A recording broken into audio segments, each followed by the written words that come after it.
எதிர்கால வருடம் 2016ஆம் ஆண்டு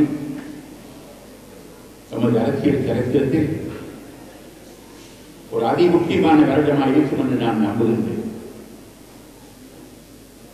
அந்த வருடத்திற்குள் இந்த நாட்டில் நீண்ட காலமாக நடைபெறாத பல விடயங்கள் நடைபெற வேண்டிய ஒரு தேவை இருக்கின்றது.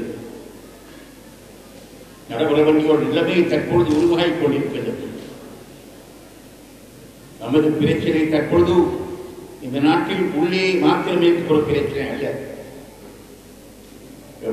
எமது பிரச்சனை முன் எப்பொழுதும் இல்லாத அளவுக்கு சர்வதேச மயமாக்கப்பட்டு இன்றைக்கு சர்வதேச சமூகம், பல நாடுகள், ஐக்கிய நாடு சபை, விசேஷமாக ஐக்கிய நாட்டுடைய மனித உரிமை பேரவை இலங்கையில் ஒரு நிரந்தரமான சமாதானம், ஒரு நிரந்தரமான புரிந்துணர்வு, நல்லிணக்கம், உண்மை அறியப்பட்டு உண்மையின் அடிப்படையில் நீதி வழங்கப்பட்டு பாதிக்கப்பட்ட மக்களுக்கு பரிகாரம் வழங்கப்பட்டு இவ்விதமான சம்பவங்கள் இனிமேல் இடம்பெறக்கூடாத முறையில் ஒரு அரசியல் தீர்வு ஏற்பட வேண்டும் என்பதில் சர்வதேச சமூகம் உறுதியாக இருக்கின்றது.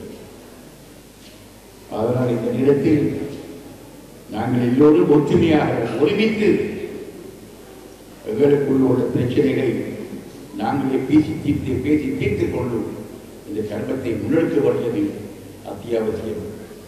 அந்த உதவியை எல்லோரும் நல்ல வேண்டும் என்று உங்களிடம் மிகவும் அன்பாக கேட்டு